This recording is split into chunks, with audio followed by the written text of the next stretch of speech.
Oh yeah, can I tell them the funny accident? Yes. Gary asked if he could borrow. Gary had a big beard, and he asked if he could borrow my beard trimmer. Yeah. And I used it previously, and I put it right back down to the end because I always do. And then he went.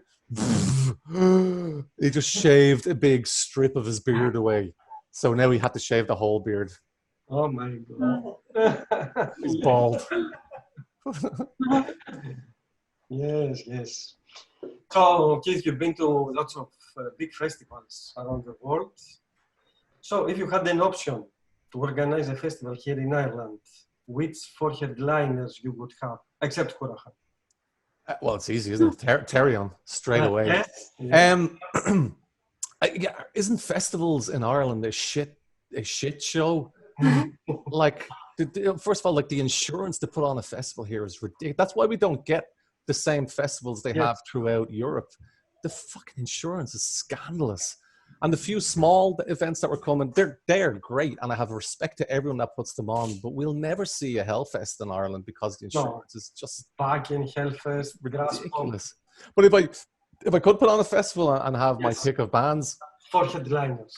For headliners, I'd have 4 headliners. You have one Therion, 3 more. Yeah, Terrion. Okay, Terrion. I'd have to get Skyclad. Okay. I have to have Skyclad here. Rotten Christ, one of my favorite bands. Absolutely love them. Fucking Nick the Greek. Yes. Who else? Huh? Britney Spears. Yeah. Britney Spears. Now she might say no. She might say no, but I would approach her. I'd say, Britney, I've got a proposal for you. And she'd be like, oh, Keith, I just want to play your festival. And she'd play. No, I wouldn't have her headline. I'd still have Terrion and then Britney Spears about here. When Britney Spears last played here, I fucking went to the concert. No way. Yep. And I went with my gay brother. Now, normally it's the gay brother asking the straight brother, Keith, will you come to Britney Spears with me? But it was the other way around. It was the straight brother asking Gary, will you come to Britney Spears with me? And he did. And I loved it. And I have no shame. Yeah. Okay, nice. Been only festival? No, I mean, except metal gigs, I've been to Pink. I love Pink. She's fucking awesome. She's like a harder Britney Spears, isn't she? Yeah. Like a Britney Spears that grew up in a slum. That's my saying, Pink. Nice. Yes. For me, it's jazz. I went to a jazz and pop festival. So yeah, there you go. Which festivals? It's in the Netherlands, Apple Pop. So it's free. Yeah. We have like big bands like Witting Temptation, but also like mainstream, like Miss Montreal, Davina Michel. And there are like things I don't want to listen because it's really simple music, but that's kind of that festival and it's free. It's amazing. So yeah, and we are talking about concerts and festivals. So can you tell us your worst experience? Oh my fucking God. Do we have 5 hours to go through this?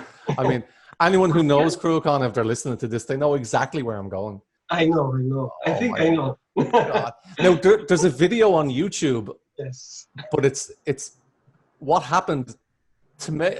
Well, okay, it's Carpathian Alliance. Now, the video I have on YouTube isn't as bad as the first time we went there. Oh man, like when I think back to it, it's like we almost died. We flew in to Poland and we had like a 15-hour bus drive. And on the bus, it was fine. It was Cruachan, Corpaclani, and Eluetti. And it's like, we drank and we drank and we fucking drank. Great lineup.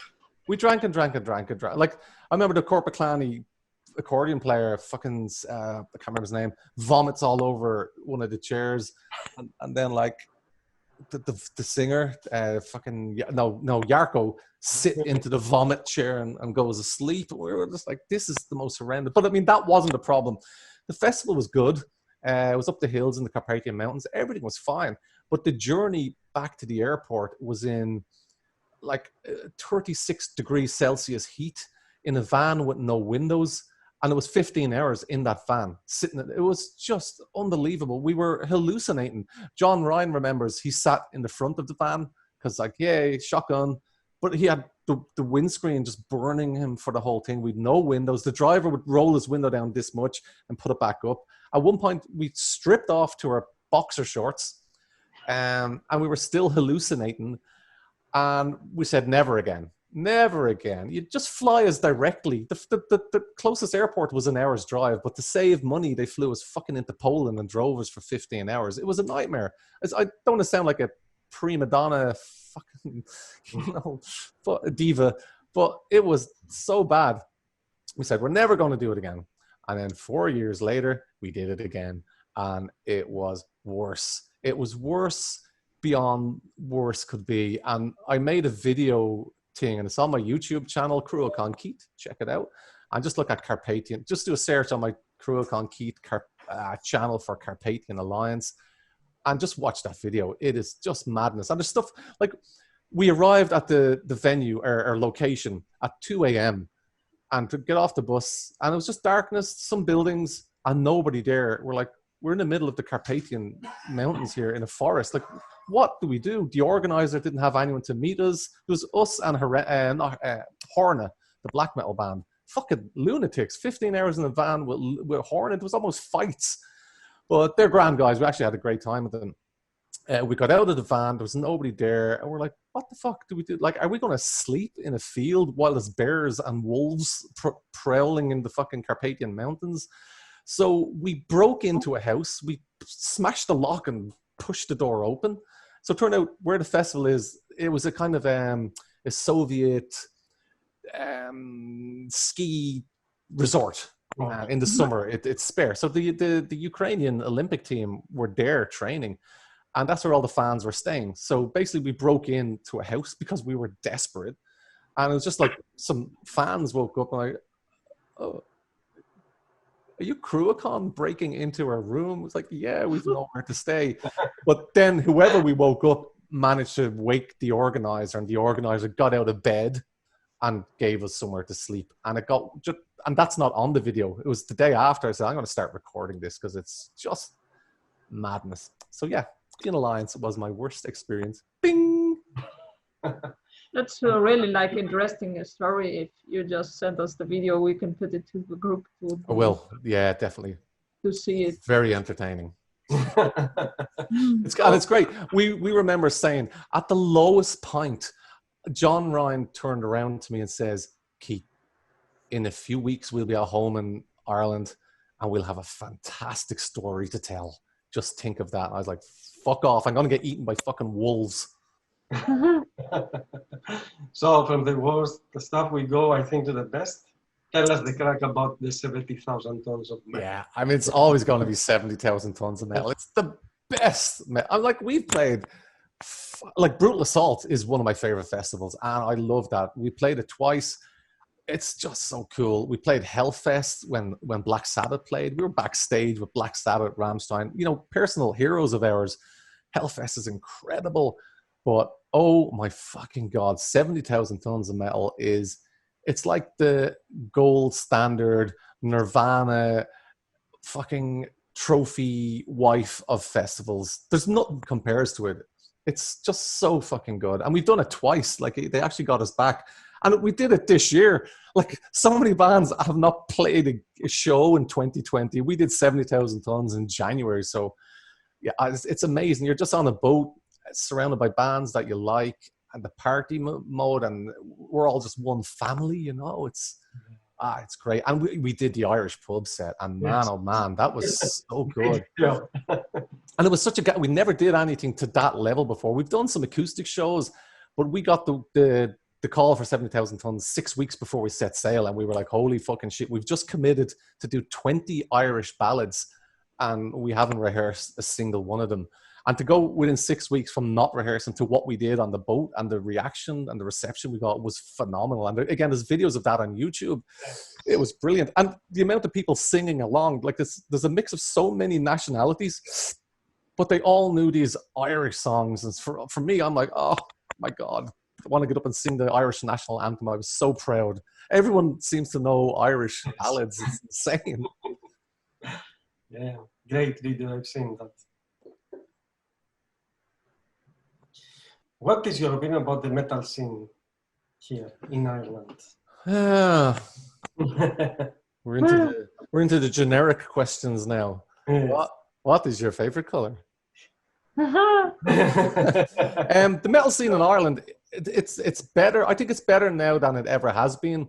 But there's one defining factor I find in the Irish metal scene that has been there when I was 14 years old. My first metal band was Crypt. I was the vocalist in a band called Crypt. Really fucking experimental, way ahead of its time. Death metal band, death trash metal band. There's a few videos on YouTube. Crypt, CRYPT. Check it out. I was 13. I think I joined when I was 12. The rest of the guys were 18 and 19. So I was doing my first gigs at 13 years of age. And from that moment till now, I still find there's a huge element of begrudgery. And it's a very Irish thing where people will resent you and begrudge you, and they'll come to your show. They'll pay to come to your show, and they'll just sit there like that, you know, hoping you'll fuck up on stage, or just resenting, being jealous, being petty. It's not so much there today as it was 27 years ago, 28 years ago when we started. It's definitely still there. But that's not so much the metal scene. That's a very Irish thing, and it's a cultural thing. We're like, oh, you know, oh, they're getting new windows in, bastards. Oh, he got a promotion. Oh, you bastard. You know, it's a thing that's always chastised and made fun of by comedians. Apart from that, there's some amazing bands, and there always has been, and they're kind of, the amount of genres that we have now in the country is fantastic, and bands that are just doing their own things. Even to name bands, of course, Primordial are huge. Everyone knows them. But then you look at the likes of Dead Label, like they seem to be almost just slightly aside from the metal scene, but still phenomenal, releasing albums, touring the world, yes, that kind of thing. It's pretty and different genre of metal. Absolutely, yeah. So I don't know what you'd call it. Is it new metal or screamo or metalcore? I don't fucking know. Hardcore, maybe metalcore, yeah. Yeah, I mean, I wouldn't be a fan, but I have total respect for what they do, and I think that they're great to be doing that. But yeah, that's what I mean. Zora, that's another band that are doing fantastic. They're really nice people, good friends of ours. But they're flying the flag, getting around. So it's great to see that bands are being signed, getting record deals, because when we started, that just did not happen to Irish bands. It just did not happen. That's quite funny. I saw Zora at Waterford 2 years ago, and that was crazy because we had like the Metal Society in our university, so it was our Metal Society going to a gig. So there were only 5 people watching Zora, who just like did weird things with his microphone. He just wrapped it around his neck and was dancing on the table and almost fell to the ground. So. I love it. And 5 people watching. And someone who was drunk, like, you know, in Watford, it's allowed to bring alcohol to the gig. So yeah, you just bring, and there were like chairs. It's crazy. You have to go to Watford, how they do gigs. Sounds good. Yeah, it's totally different than Dublin. So about the crowd, what's the best crowd? I think, like, we've toured Russia so many times that we almost called it our second home. That was back in, we have a strange relationship with Russia. Now we've been to Russia as what I call the resurgence, the last 10 years of Cruachan, where we're a much bigger band internationally. And being in Russia was just like being at any other festival. But back in the noughties, the Russia crowd was amazing. We were held in the highest esteem, and they were just so appreciative. They were so insane. And you just felt like you were a fucking rock star. You're like, you know, we would play Russia for a few days, come back home to Ireland, and we're nobodies again. And we'd all be depressed. It's like, but your boss is shouting at you like, but in Russia, I'm a rock star. Why are you shouting at me? Yeah, I think Russia is the best crowds we've ever played to. It's like weird that like Irish people, like you say and mentioned, like they were not so with open arms to Cruachan, and like you are a rock star outside Ireland. Yeah, but you know, we've been doing it so long. To us, it's just normal. Which is why it seems so strange the last few years. We like people paying in Ireland to come see Cruachan. What kind of weird alternate reality is this? Yes, certainly. So, Keith, favorite non-metal band or song? You told me about Britney Spears, but you know, apart from Britney Spears, You know the band Skiltron from Argentina? yes, Emilio from a bit. like they're doing fantastic around the world. But Emilio bought me a Britney Spears album once in Dublin City. Okay. Bands, I don't know. I mean, I like so much music. You know, I'm a huge Michael Jackson fan. I know Britney Spears. There was one album that I liked. I haven't listened to it since the time of that gig, but I genuinely liked the album. That's why I wanted to go to the concert. But it was all shit pop songs. Like Upside Did It Again. You know, it was a bit rough. But I love all Michael Jackson stuff. I love so many fucking bands. I love all the Dubliners, the Chieftains. But the guy I'm obsessed with at the moment and can't stop listening to is Ludovico Einaudi, the pianist. And I had tickets for him in March and it was cancelled because of COVID-19. But yeah, I love, I mean, I love just regular classical music. But I do love modern contemporary that the purists say, oh, it's that shit, but I love it. Ennio Morricone is another hero of mine. I love his music. Bands, what do I like bands that aren't metal? I'm sure I do. Gary, do I like bands? Gary, Non-metal bands. what bands do I like that aren't metal? I've just gone blank. The Pogues. The Pogues, yeah. Pogues, okay. Offspring, no doubt. No doubt. No doubt. You know, there was a period in Cruachan's history where we broke up for a year in 1997. We got back together in 1998. But when we broke up in 97, we were half playing ska. Like we were doing ska music. We did a No Doubt cover. We did Blur song too. We did a load of ska stuff. And we just went, oh, look, lads, this is shit. We went from Tuathain Gael black metal and folk metal to this. And we broke up. When we got back together in 98, one small part of that history remains on the Middle Kingdom album.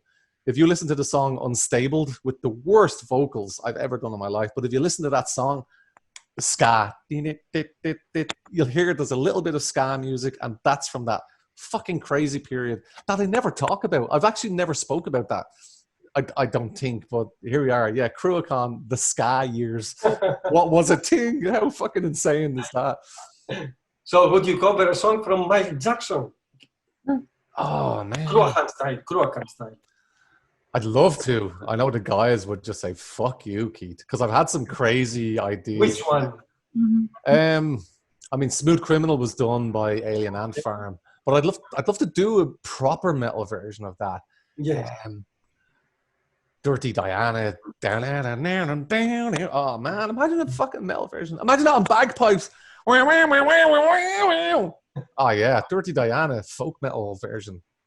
Okay, great. Nice stuff we learned today. Interesting stuff. And back to your career. So you have a career of 30 years. So any things you are proud of or you would do differently? Ooh, that's a great question. Fuck. I mean, there's a lot that I'm very proud of. Just the creation of folk metal and being associated with that. Like, if you look at it, there was a book published. There's actually a book out there, The History of Folk Metal, by some Italian guy. And he mentions Cruachan, and we're the creators of folk metal. I think that's a huge legacy to have, and that I will leave behind for always. I'll be associated with the creation of a genre of music. I'm proud of the tours we did in Russia when no other Irish band was doing anything like that. We were touring countries before any of the bands, before Primordial were in South America, we were there. So it's great that we did that. And again, with the folk metal, like I've actually got an email from, the singer from Eliwete. Can't remember his name. Yeah. What the fuck is his name? Christopher? Chris? Kriegel. Chris from Eliwete. Like, I have an email that I've saved where he's saying, hi, I'm Chris, and I have a band in Switzerland called Eluette, and Cruachan are my biggest influences, and I'm a big fan, and I would like to send you my demo. And I think that's cool, but what's not cool is how they just became fucking the ultimate fucking Iron Maiden of folk metal while we were still languishing in the fucking in the mud. Like, what about us? And that's a regret that I have, because we all have regular careers. We could never pursue that level of fame that bands like Eluette that dedicated their whole lives. They actually, some of those guys became homeless. They were sleeping in rehearsal rooms. They dedicated their lives to get to where they are. So I do regret that, but I can't really say I do. I mean, I have a great life. I have a great career. I've no financial worries, that kind of shit. When I look at other bands that always are worried, oh, we need to tour, we need to do this, we need to tour to finance the album, we need to make an album to actually make tours happen, blah, blah, blah. I've never had that, but I do regret that we've never experienced that level of touring. Like 2 months in North America is a dream. And to have to turn that kind of stuff down is always a kick in the balls. I mean, I'm sure there are other regrets that I've spoke about in the past, but I can't really say. People would say when we turned down Century Media Records was a bad time for Cruachan, but when we turned them down, they immediately signed Waylander, and Waylander didn't work out. So I like to think it would have been the same for Cruachan. We made the right decision. But as for major regrets, I don't think I really have any. Hi, Gary. Hi. Different countries, different level of countries. Switzerland, Ireland, bigger country. Yeah, are they bigger? I think. I think they're pretty much the same size and have the same population, but I could be wrong. What's the population of Switzerland? Or maybe Agnos. Yeah, I don't know. He doesn't want to speak. So yeah. So this is Christmas. Hey, I know you love Christmas. And what have we done? I know. Yeah. A new one just begun. And so this is Christmas and a happy new year. Let's hope it's a good one without any fear. And now Pogs. You scumbag, you maggot, you cheap lousy faggot. Happy Christmas to your arse, son. Can't say that on the radio. Yeah. I'm not drunk. I sound like I'm drunk. This is only my second glass. This is just me. This is me on a normal day. Just Yes. We know. So Gary wants to say something. yeah. Cheers. Cheers. he's just handing me bottles of wine. Why are you handing bottles? Aspirin. The aspirin. Any influences apart from Skyclad? Yeah, Harry Potter. Harry Potter. Good. Influences. I mean, I'd never call Skyclad an influence, but they were definitely an inspiration. When I heard the Withershins jig, it was the kick in the balls that just was like, wow, this shit works.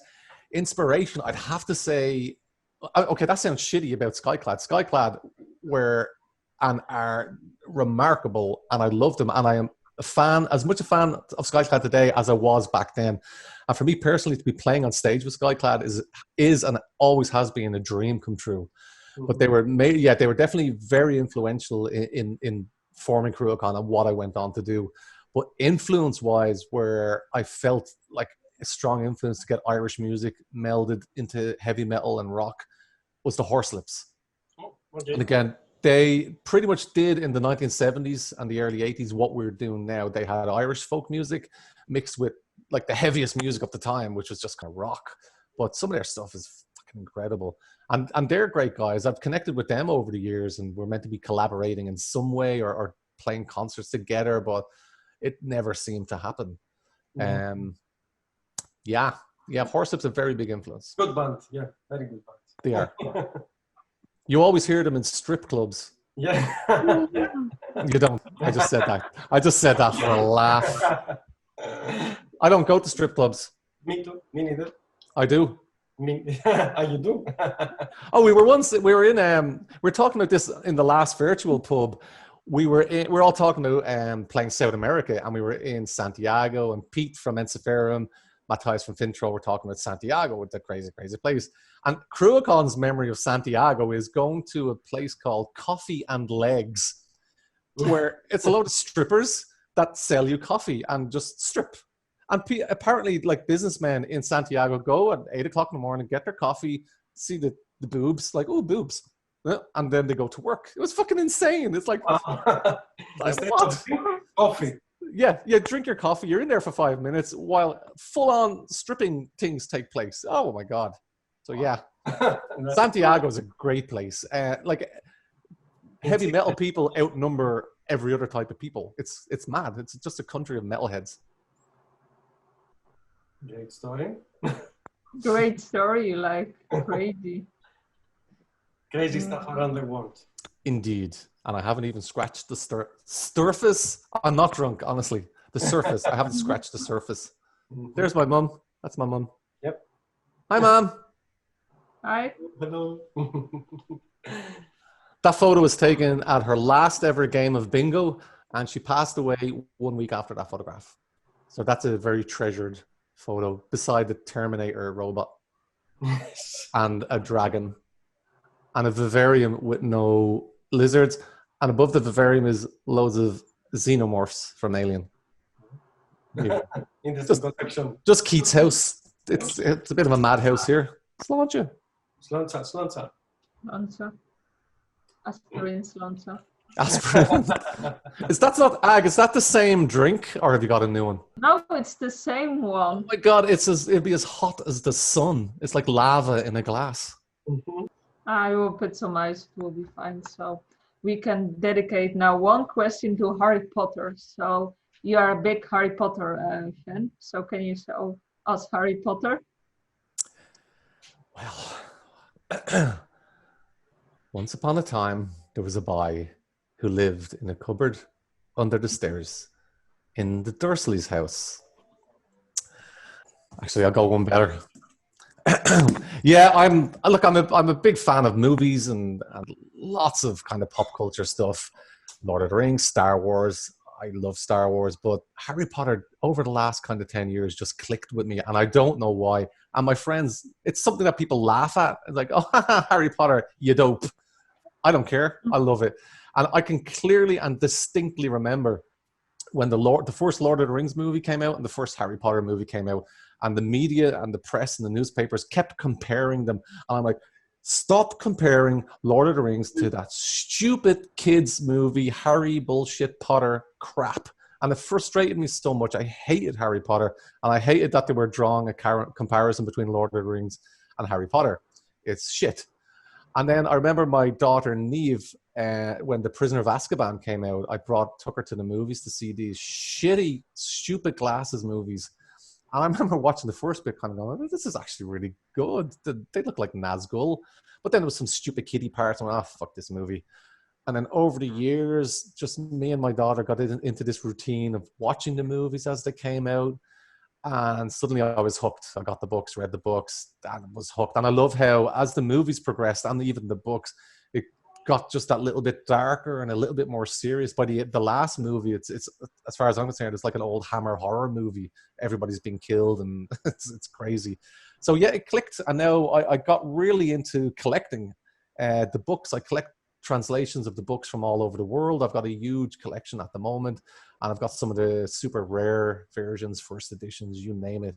Not in my house. I have one or two expensive books which I keep in I have one of those. What's it? You store? No, it's not you store it. It's Elephant Storage. Hi, I'm Rory from Elephant Storage. I have one of those things. I have a shitload of rare video games and books and stuff that I can't keep in my house. I keep there, so nobody will break in and steal my Harry Potter books. And what rare of video games do you have then? Oh my God, like I'm so into video games. Right now in my house is over 4,000 physical video games. Like my collection, 4,000? Over 4,000. And it's ridiculous. I've got 600 and something PlayStation 2 games, for example. I just got really into collecting video games. I'm not a hoarder. I just love collecting. But I've been into video games all my life. Sorry, Nick, what was that?